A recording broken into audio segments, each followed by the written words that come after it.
오늘 함께 나눌 하나님 말씀은 빌립보서 3장 14절부터 4장 1절까지입니다. 빌립보서 3장 17절부터 4장 1절까지 말씀. 찾으셨으면 한 절씩 교독하겠습니다. 형제들아, 너희는 함께 나를 본받으라. 그리고 너희가 우리를 본받은 것처럼 그와 같이 행하는 자들을 눈여겨보라.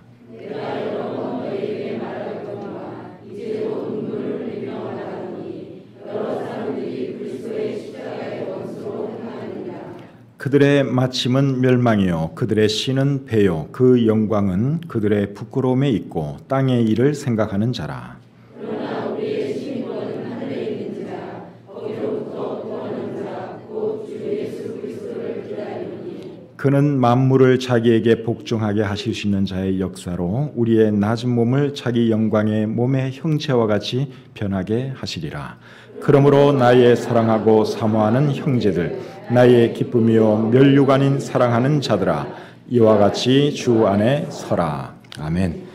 은혜와 사랑이 충만하신 하나님 아버지, 오늘도 귀한 날 저에게 허락해 주시고 우리에게 생명과 건강 허락하셔서 오늘 이 자리에서 우리 주님을 예배하도록 해주신 것 참 감사합니다. 우리에게 베푸리신 구원의 은혜가 감사하고 또 하루하루 우리의 삶 가운데 필요한 것 공급해 주시고 또 늘 은혜와 사랑으로 함께해 주시는 그 은혜 또한 감사합니다. 오늘 우리가 드리는 이 예배가 하나님께 온전히 드려지게 하시고 또 우리도 참 기쁜 마음으로 온전히 하나님만을 향하는 이 한 시간 되도록 도와주시옵소서.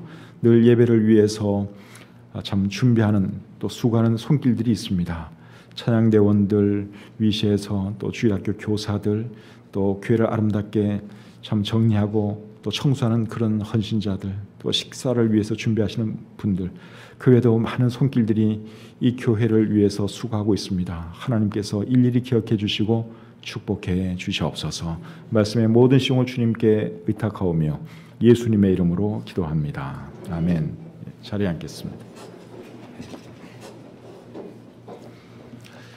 지난 2월에 교회에서 배려해 주셔서 성지 순례를 다녀왔습니다. 이스라엘에 가니까 나사렛 빌리지라고 하는 곳이 있더라고요. 우리나라로 치면 민속촌 비슷한 곳입니다. 그곳에 가니까 예수님 당시의 생활 모습들이 어땠는지 잘 볼 수가 있었습니다. 그런데 그곳을 안내하는 가이드의 옷에 쓰인 글이 제 눈길을 사로잡았습니다. 그 가이드의 옷에 등 뒤에 뭐라고 써 있었는가 하면 Follow me, follow me 이렇게 써 있었어요. 영어로 나를 따르라, 나를 따르시오 그 말이죠. 가이드하고 상당히 잘 어울리는 그런 문구라고 생각이 들었습니다. 우리는 이제 그 가이드를 따라다니면서 이제 설명을 들어야 하니까 참 기가 막힌 문구를 등에 새겨넣었다 그렇게 생각을 했습니다. 근데 그 글을 자세히 보니까 Follow me라고 하는 그 글에 따옴표가 돼 있었습니다. 그리고 그 글 밑에는 Jesus of Nazareth 이렇게 조그만 글씨로 쓰여져 있었어요. Jesus of Nazareth, 나사렛 예수죠. 그러니까 예수님이 한 말이다 그 말이에요. Follow me, 그 말은 예수님이 한 말이다. 그래서 Follow me 그렇게 크게 써놓고 조그만 글씨로 Jesus of Nazareth, 나사렛 예수 그렇게 써 있더라고요. 예수님께서 하신 말씀을 그대로 인용해서 이제 등에 새겨 넣은 것이죠. 아이디어가 참 좋다는 생각이 들었습니다. 가이드가 그 옷을 입고 있으니까 진짜 잘 어울렸습니다. 그래서 제가 너무 아이디어가 좋아서 그 옷을 떠나기 전에 그 기념품 가게에 가서 그 옷을 하나 샀습니다. 그래서 제 옷 중에는 Follow me라고 쓰여진 그 옷이 하나 있어요. 그 옷이 반팔이기 때문에 이번 여름에 아주 잘 입었습니다. 근데 그 옷을 제가 그렇게 많이 입고 다녀도 저 따라오는 사람이 없더라고요. 뒤에 Follow me 그렇게 했는데 아무도 안 따라오는 거예요. 근데 여러분 제가 그 옷을 입고 다니면 그것이 나 강효민을 따르라 그 말은 아니죠. 제가 그 옷을 입고 다녔을 때는 결국은 누구를 따라오라는 말일까요? 예수님 따르라, 예수님 믿으라 그 말이죠. 오늘 읽은 이 본문에 보시면 사도 바울이 나를 본받으라 하는 말을 합니다. 근데 이 말씀이 바로 그런 차원의 말씀이라고 할 수 있습니다. 17절 앞부분을 한번 보겠습니다. 형제들아, 너희는 함께 나를 본받으라. 우리 요 부분만 우리 같이 한번 읽어보겠습니다. 시작. 형제들아 너희는 함께 나를 본받으라. 사도 바울이 뭐라고 말씀하고 있는가 하면 나를 본받으라는 거예요. 여러분들은 함께 나를 본받으시오. 그 말을 하고 있습니다. 이 말은 어떻게 들으면 상당히 교만한 말로 들릴 수 있습니다. 아니 자기가 뭔데 자기를 따르래? 자기를 본받으래? 이렇게 우리가 잘못 생각할 수 있는데 이 말씀의 의미는 이거예요. 내가 예수님을 본받는 것 같이 너희는 그런 나를 본받는 자가 되라. 그러한 뜻이죠. 고린도전서 11장 1절에서는 사도 바울이 이렇게 말을 합니다. 내가 그리스도를 본받는 자가 된 것 같이 너희는 나를 본받는 자가 되라. 그러니까 결국은 누구를 본받으라는 말씀입니까? 사실은 예수님을 본받으라는 말이죠. 내가 예수님을 본받는 것처럼 여러분들도 그런 나를 좀 본받았으면 좋겠습니다. 그렇게 해서 여러분들도 예수님을 본받았으면 좋겠습니다. 그 말이죠. 사도 바울은 한평생 예수님을 본받기 원했던 사람입니다. 그런 예수님을 본받기 위해 모든 것을 배설물로 여겼습니다. 이런 것은 우리가 본받아야 할 점이죠. 사도 바울이라고 해서 모든 것이 완벽한 사람이라고는 할 수 없겠죠. 그 삶 가운데 부족한 것도 있고 흠도 있을 수 있어요. 그러나 그가 예수님을 따르려고 했던 그 자세, 또 예수님을 본받으려고 했던 그 마음, 그것은 우리가 확실하게 본받아야 하는 것입니다. 그래서 사도 바울이 나를 본받으라 하는 말씀의 의미가 바로 그거예요. 내가 예수님을 본받는 것처럼 여러분도 그런 나를 본받고 나아가서는 예수님을 본받으십시오. 그런 뜻이죠.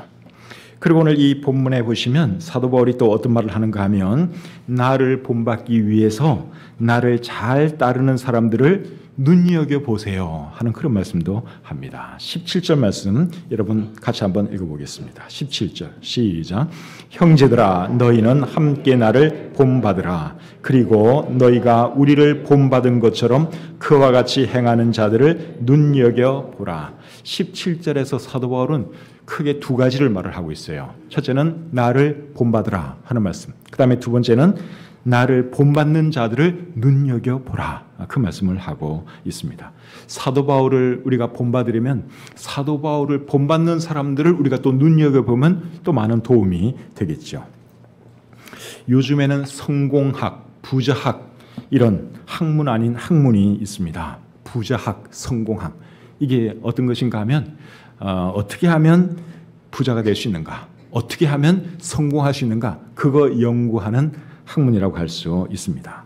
그런데 성공학이나 부자학의 기본 개념은 뭔가 하면 부자들이나 성공한 사람들의 그 삶을 잘 보고 연구해서 그들이 하는 것처럼 하면 성공할 수 있고 부자가 될 수 있다 하는 그거예요.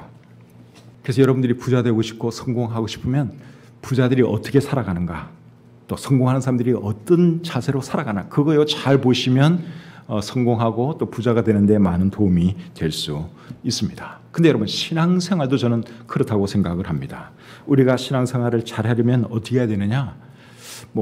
나름대로 이제 성경을 통해서도 우리가 보고 배울 수 있지만 신앙생활을 잘하는 사람들을 보고 그들처럼 행동하면 우리도 신앙생활 잘 할 수 있지요. 이런 의미에서 사도 바울이 이제 나를 본받는 자들을 눈여겨보라 그런 말씀을 하는 것입니다. 여러분 신앙생활 잘하는 사람들이 어떻게 신앙생활 하는 것 같습니까? 우리가 신앙생활 잘 하려면 신앙생활 잘하는 사람 보면 돼요. 그리고 그렇게 하면 돼요. 어떻게 합니까? 신앙생활 잘하는 사람들이 일단 예배생활 잘하죠. 신앙생활 잘하는 사람은 예배 안 빠집니다. 또 성경 말씀 또 열심히 읽고 기도도 열심히 하고 새벽 기도도 나오고 이제 이렇게 하죠. 또 교회와 또 교회 지도자들을 사랑하고 또 교회 지도자들을 존중하고 그들의 말을 잘 따르지요. 헌신도 물론 열심히 하고. 그래서 그런 식으로 우리가 신앙생활 잘하는 사람들 따라서 우리도 그렇게 하다 보면 우리도 저절로 신앙생활 잘하게 되는 것입니다. 우리 주변에 신앙생활 잘하는 사람들이 많이 있어요. 우리 교회 안에도 신앙생활 잘하는 분들이 많이 있어요. 그래서 여러분들 그분들을 유심히 보시고 그분들이 하는 것 따라하시기 바랍니다. 그분들 교회 가면 여러분들 교회 따라가세요. 새벽 예배 나가면 새벽 예배 따라가시고 성경 열심히 읽으면 그거 따라하시고 그렇게 하시면 우리도 같이 등달아서 신앙생활 잘하게 되는 것입니다. 여러분들 자녀가 신앙생활을 잘하기 원한다면 어떻게 해야 될까요? 여러분들 자녀가 신앙생활을 잘하기 원한다면 먼저 여러분이 신앙생활 잘하면 됩니다. 그럼 그 자녀들은 부모를 보고 그것을 보고 배우죠. 그래서 대체로 보면 부모가 신앙생활 잘하는 사람들은 자녀들도 신앙생활을 잘해요. 부모들이 신앙생활 제대로 안 하는 사람들은 자녀도 제대로 안 합니다. 이거는 반드시 그런 건 아닌데 대체로 그래요. 어쩔 수가 없어요. 늘 보고 배우는 게 그거니까. 그래서 우리 자녀들이 신앙생활 잘하기를 원한다면 우리가 신앙생활을 잘하면 됩니다. 그러면 자녀들이 그것을 보고 나도 저렇게 해야지. 우리 아버지, 우리 어머니가 예배생활 잘하셨는데 나도 주일 되면 교회 나가야지. 우리 아버지, 어머니가 성경책 부지런히 읽으시는데 나도 성경책 읽어야지. 이제 이러면서 보고 배우는 것이죠. 그래서 사도 바울이 신앙생활을 잘하고 예수님을 잘 따른 것 같이 우리도 신앙생활 잘하고 또 예수님을 잘 따르는 그러한 삶을 살아가시기를 바랍니다. 두 번째로 오늘 이 본문에서 사도 바울이 하는 말씀은 십자가의 원수로 행하는 자들을 불쌍히 여기라 하는 말씀을 합니다. 18절 19절 같이 한번 읽겠습니다. 18절 19절 시작. 내가 여러 번 너에게 말하였거니와 이제도 눈물을 흘리며 말하노니 여러 사람들이 그리스도의 십자가의 원수로 행하느니라. 그들의 마침은 멸망이요 그들의 신은 패요 그 영광은 그들의 부끄러움에 있고 땅의 일을 생각하는 자라. 자, 방금 읽은 이 말씀이 주는 교훈은 뭔가 하면 십자가의 원수로 행하는 자들을 불쌍히 여기라 하는 그거예요. 그렇게 직접적으로 말은 하지는 않습니다. 그런데 이 말씀의 핵심은 결국 그겁니다. 바울은 그런 사람들을 생각할 때 참 마음이 아팠어요. 그래서 눈물을 여기에 흘리는 것을 우리가 볼 수 있죠. 18절 제가 다시 한번 읽겠습니다.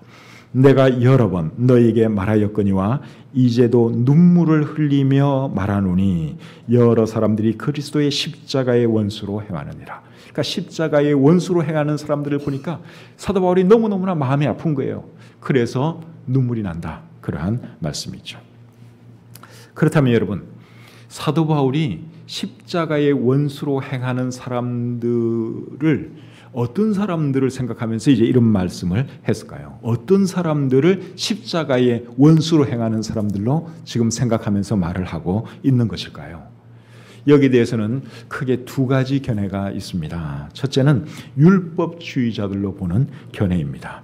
빌립보서 3장 앞부분에 보시면 사도 바울이 율법주의자들에 대한 말씀을 하지요. 빌립보서 3장 2절 한번 잠시 보겠습니다. 개들을 삼가고 행악하는 자들을 삼가고 몸을 상해하는 일을 삼가라. 여기서 말하는 개들, 행악하는 자들, 이 사람들이 사실은 누군가 하면 율법주의자들이에요. 유대주의자들.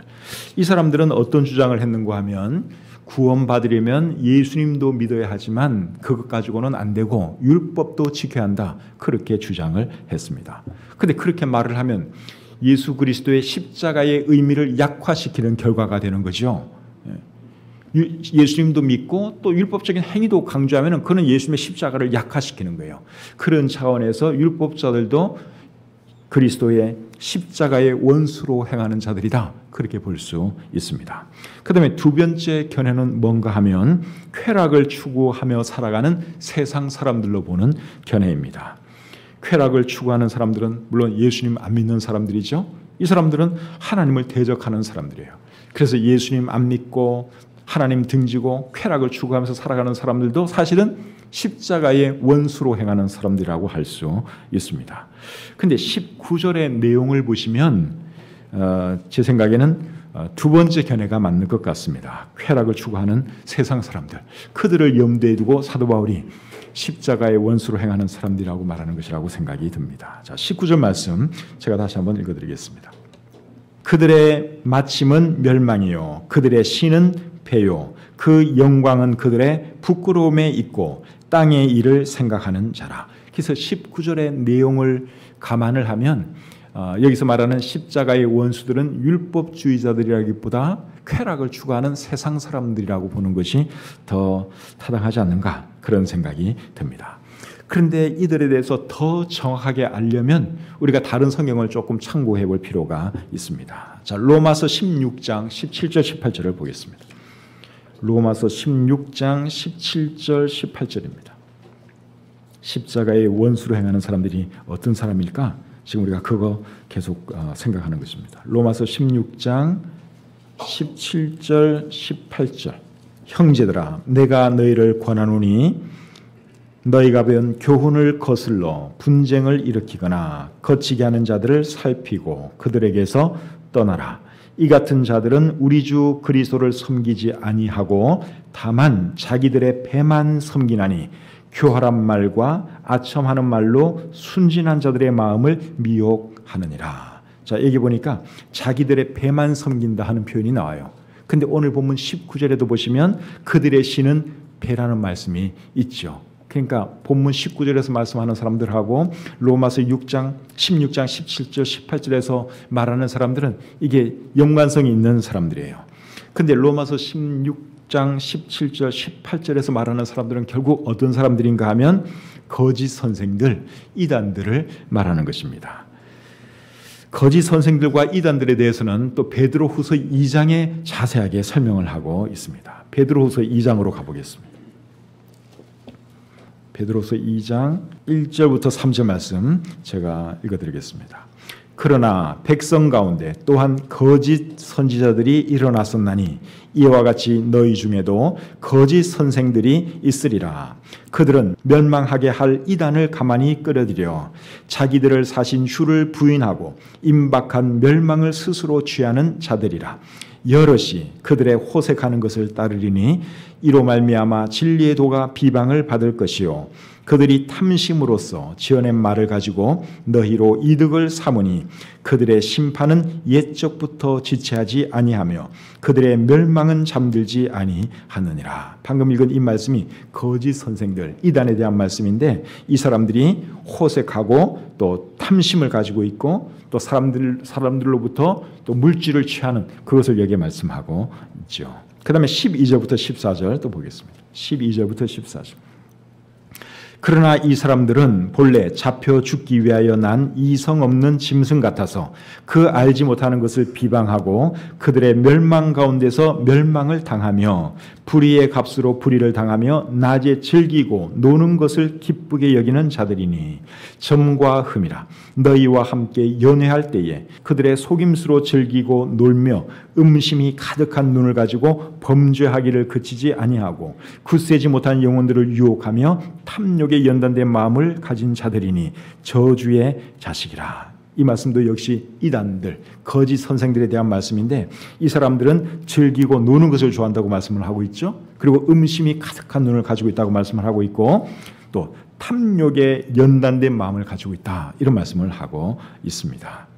그래서 오늘 이 본문 빌립보서 3장에서 말하는 이 십자가의 원수로 행하는 사람들은 결국 누구라고 생각이 드는가 하면 거짓 선생들, 이단들이라고 생각이 됩니다.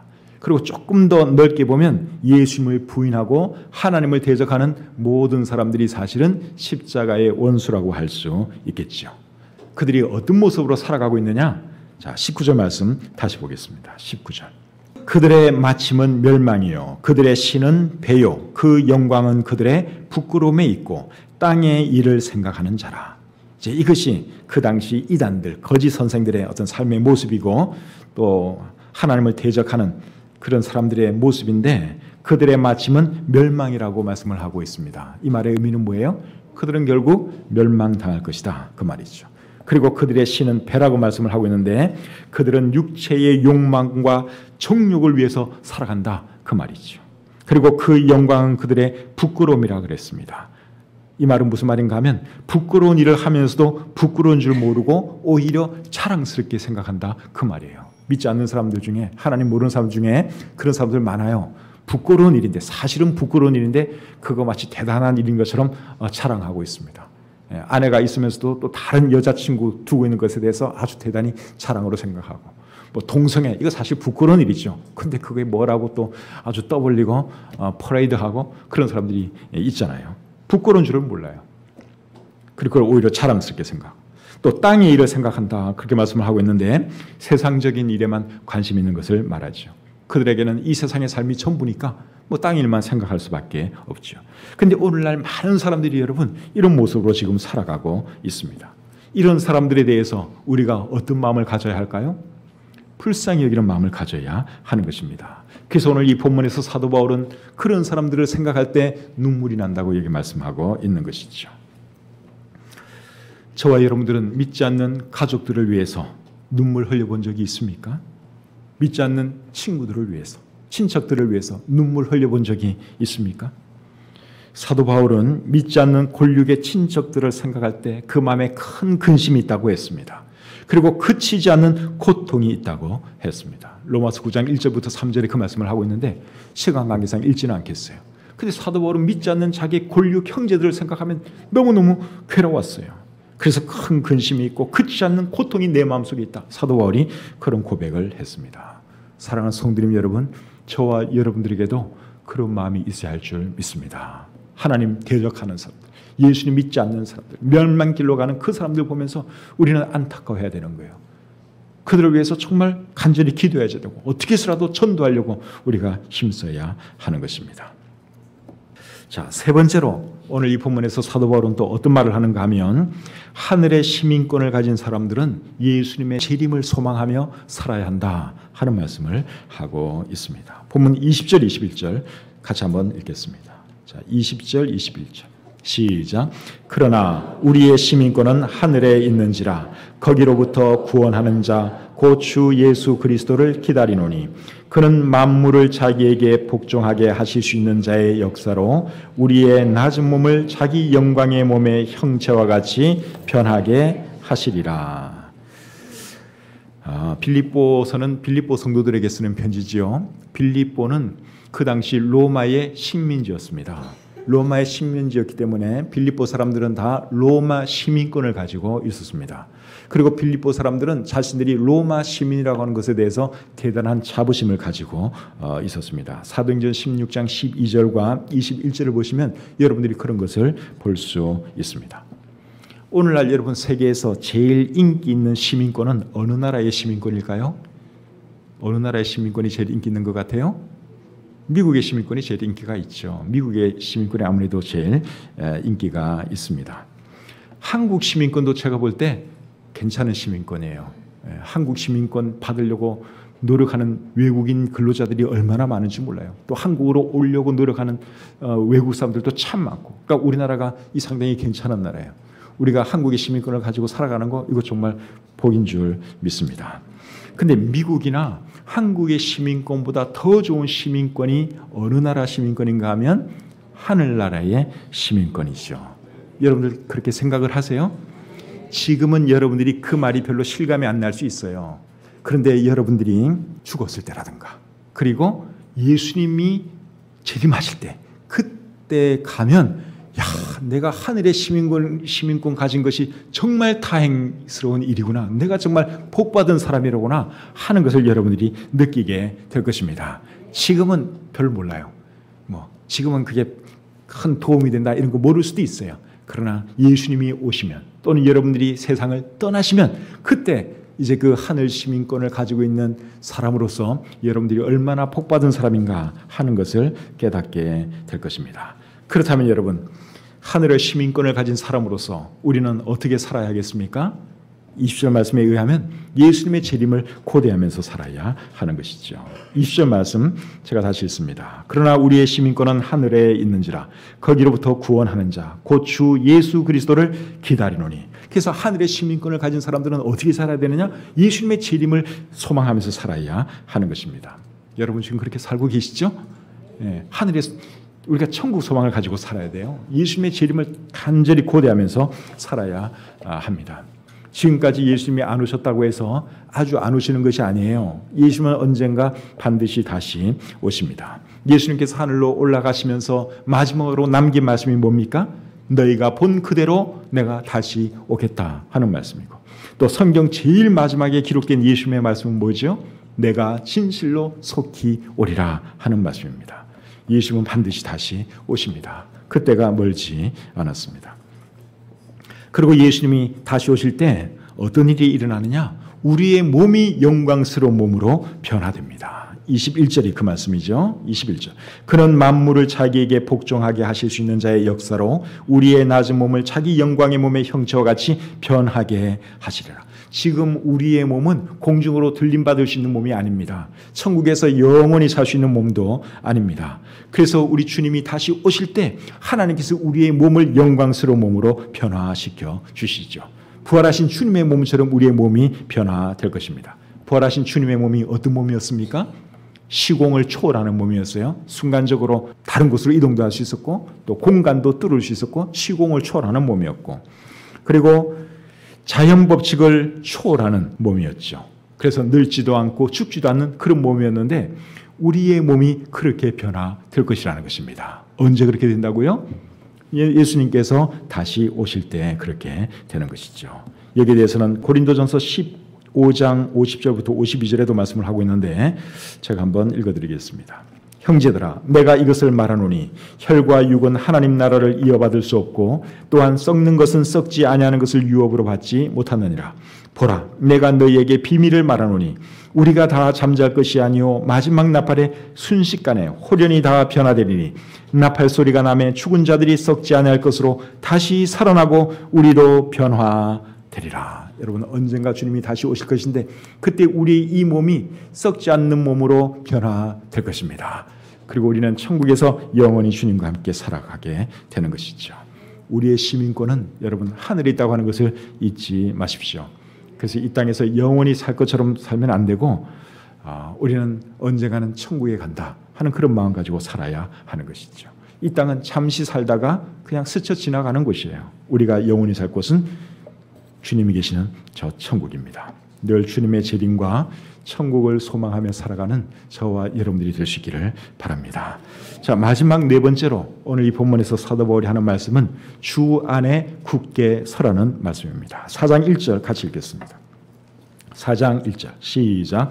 그러므로 나의 사랑하고 사모하는 형제들 나의 기쁨이요 면류가 아닌 사랑하는 자들아 이와 같이 주 안에 서라. 여기 주 안에 서라 이렇게 말씀을 하고 있는데 이 말의 원래 의미는 주 안에 굳게 서라 그 뜻입니다. 그래서 표준 세번역 성경에서는 주님 안에서 든든히 서십시오 이렇게 번역을 했고 우리말 성경은 주 안에서 굳건히 서십시오 그렇게 번역을 했습니다. 여러분 어떻게 하는 것이 주 안에 굳게 서는 것일까요?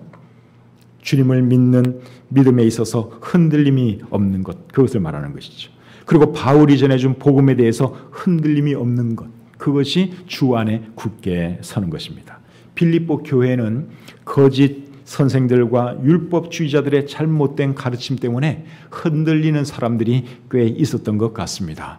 그래서 사도 바울이 그들에게 하는 말이 주 안에 굳게 서라는 말씀입니다. 신앙생활을 하다 보면 이런저런 이유로 흔들릴 때가 있습니다. 사람들 때문에 흔들리고 갑자기 닥친 어려움 때문에 흔들리고 세상을 사랑하는 마음 때문에 흔들리고 죄의 유혹 때문에 흔들립니다. 근데 흔들리다가 넘어지면 누가 좋아하는 줄 아십니까? 마귀가 좋아하는 거예요. 마귀가 바라는 것이 바로 그것입니다. 우리가 넘어지는 것, 그거 마귀가 바라는 거예요. 그래서 흔들리지 않기 위해서 항상 주 안에 굳게 서 있는 저와 여러분들이 되어야 할 줄 믿습니다. 그리고 주의 일에 더욱 힘쓰는 사람들이 되어야 하는 것이죠. 고린도전서 15장 58절에 이런 말씀이 있습니다. 그러므로 내 사랑하는 형제들아 견실하며 흔들리지 말고 항상 주의 일에 더욱 힘쓰는 자들이 되라. 이는 너희 수고가 주 안에서 헛되지 않은 줄 알미라. 사랑하는 성도님 여러분, 주 안에서 흔들리지 않는 저와 여러분들이 될 수 있기를 바랍니다. 그리고 흔들리지 말고 항상 주의 일에 더욱 힘쓰는 자들이 되어야 하는 것이죠. 그렇게 하면 너희 수고가 주 안에서 헛되지 않을 것이라고 말씀하고 있습니다. 오늘 본문을 통해서 네 가지 교훈을 생각을 해봤어요. 첫 번째 교훈은 뭐지요? 예수님을 본받으려고 한 바울을 우리도 본받자 하는 말씀을 드렸고, 두 번째는 십자가의 원수로 행하는 자들을 불쌍히 여기자 하는 말씀. 세 번째는 하늘의 시민권을 가진 사람답게 예수님의 재림을 소망하며 살자. 그리고 네 번째가 주 안에 굳게 서자 하는 말씀입니다. 네 가지 말씀 잘 기억하시고 꼭 이렇게 살아가시는 저와 여러분들이 다 되시기를 우리 주님의 이름으로 축복합니다. 기도하겠습니다. 하나님 아버지, 부족한 종이 하나님 말씀을 전했습니다. 오늘 이 말씀이 우리들 모두에게 마음 깊이 박힐 수 있도록 도와주시고 오늘 이 말씀대로 우리 한평생 살아가도록 축복해 주시옵소서. 예수님의 이름으로 기도합니다. 아멘.